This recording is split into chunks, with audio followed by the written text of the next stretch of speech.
My name is Rich Murray. I'm the set decorator for Only Murders in the Building, seasons 1, 2, and 3. And for season 3, we had the amazing, fun, joyous opportunity of designing a set for Ben Glenroy, a sort of major actor talent who is a little self-centered. And script-wise, what we were given was the directive of his apartment is a Planet Hollywood to himself. And so the joy of creating this apartment, and they scripted that he got the Amy Schumer penthouse, which was Sting's penthouse in season 1. And so we have the opportunity to really make this apartment over, although we know exactly the bones of the apartment are all there. The walls are there, the windows don't move, so we have to come up with a way to make Cobro's apartment Cobro. So it all starts with, at least this one sort of started with the art, because one of the more difficult parts of our job is to have art on the wall that you can legally use and clear.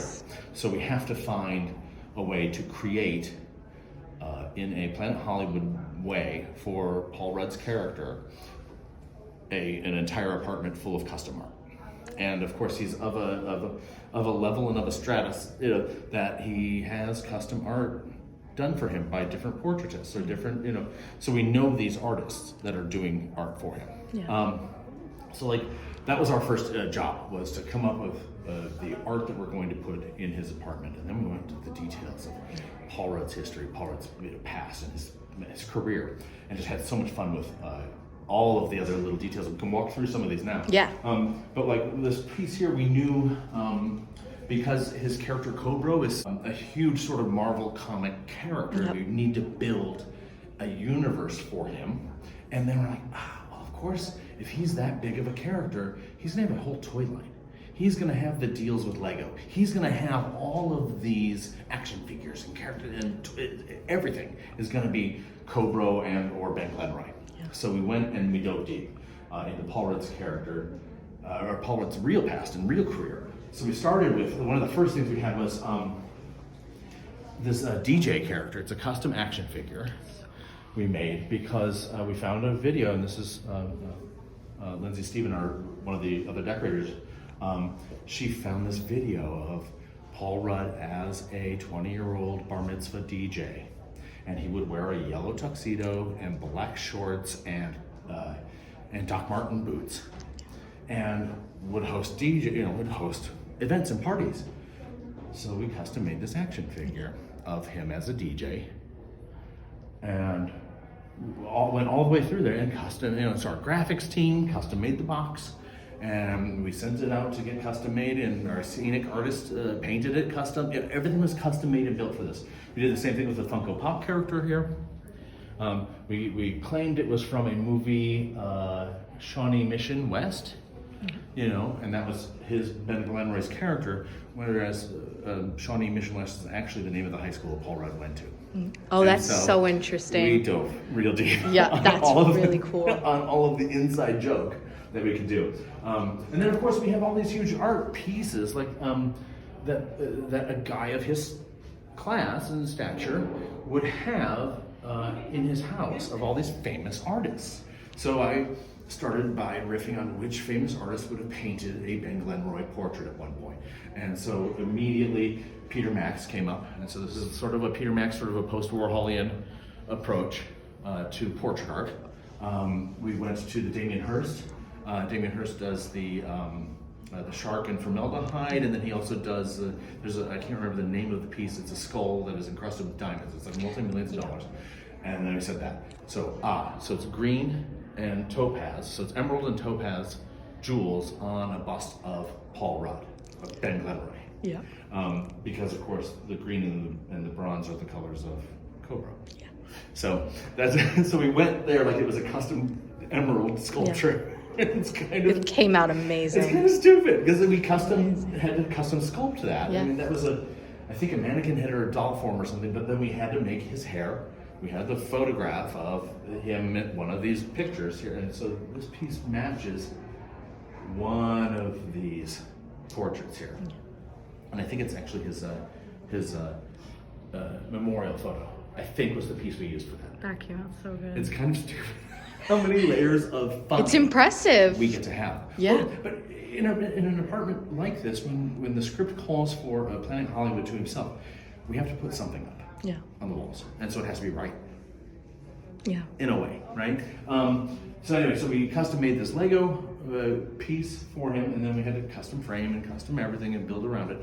And then he had a whole Lego village where there was a little Cobra character out in front of each of the buildings in suburbia, because that's the joke, is that Cobra is protecting the suburbs from jaywalkers and, litterers. And so we made a whole village out of Lego with that figure there. One of our other fun pieces it's just so much fun.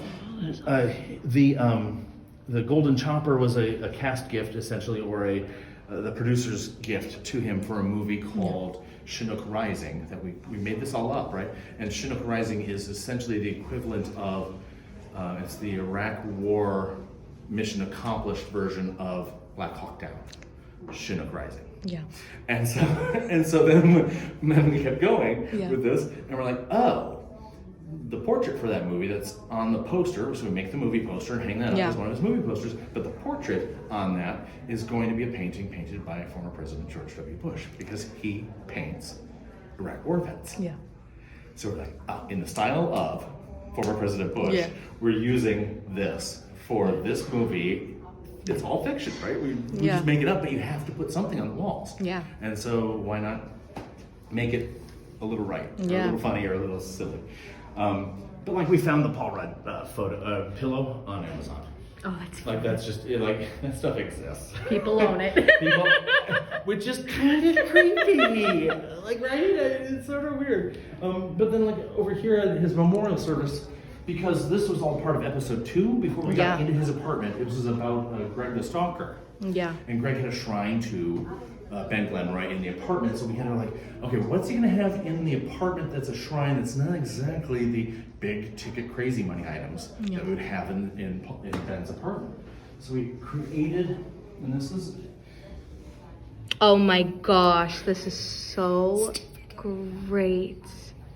So we created a whole series of Ben Glenroy memorial candles, and so Greg had cases of them around his apartment, but we only had one in his. Or in episode, I think it's 6, we go back to Ben Glenroy's apartment for the auction. Yes. Yep. Right, and so we see all of this stuff sort of deconstructed then, and just on tables with tags on it, and there are several of these there as well. But the whole graphics team, there are dozens of teams. Everyone's involved with, all of the approvals or the jokes or the let's hint at or let's have fun with, or, and it's just my job to sort of make it happen then. Yeah. And it's a lot of work, but the best job on the planet. Come on, I have not had. What was Paul Rudd's reaction when he sees all this? He was kind of overwhelmed. He's like, yeah, and it was funny because the producers said, "Hey, come walk through with him while he's walking through," and he's like, "Did you do all of this?" I'm like, "Yeah, we did all of this." And it was funny because Meryl Streep was walking through with us because her apartment wasn't done yet, but his was. And she looked at me. She said, "Rich, you have a lot of time on your hands," and I'm like, "She wanted this done for her." Oh, it was done for her. To the nth degree, in a completely different way. Because her character is a completely different character, and the presentation and the show of her apartment has to be completely different. Yeah. This is all about him. Yeah. Whereas none of that was about her. It was about her lifestyle. It was about her, who she is, and her character, and so we had to be a lot more subtle with all of the things we worked in on her set. But we had. We pulled up her entire career, and probably, I would say, 40 or 50 nods to elements in, all over her apartment. Just in a different form. Just from different way. Like we had a teacup. Like she had a teacup, a Broadway show cup collection and stuff. And the one that she likes the most is the one of Margaret Thatcher. Yeah. We had Kay Graham, and we had Kramer versus Kramer, and we had everything represented in her universe. And then, all the scripts on her desk were all show she's been. Yeah. All of the books. So that was just a little different. It's just as difficult, and you still have to think of each thing, Just each a different item, expression. and create it. Yes, different expression, Yep. completely. Whereas this was much more bold stroke. Hers is much more Yeah. tidy and neat, and we had so much fun with her. And then we do that with everyone, though. Yeah. I mean, you know, you look at Oliver Putnam's apartment. There's not a lot of necessarily Martin Short Yeah. jokes in there because it was season 1. And Yeah, we're like, yeah. okay, how far do we go, or how far? But what we did for season 1, and I started with this, and we've never seen it yet on camera, and everyone talks about it. And there's a video of Patrick Howe, the production designer, with Architectural Digest, walking through all the sets this Yeah. season, and that was just released a few weeks ago or whatever. There's a closet in Oliver Putnam's front foyer, and we open the door there, and it's all different dog costumes that are linked to characters either he or Steve Martin have played Yeah. before. So you That's have like cool. an Ed Grimley dog costume, and you have a Wild and Crazy Guy dog costume. So all of those are there, you know, and Father of the Bride, you know, tuxedo costumes, all of that stuff. Which is a lot of fun. Lectures, fanboys, professional artists, and professors. Maybe a nerd who's just like you, talking about the things that you like too. So I invite you to the NOC. In full color, you see me. The Hard Knock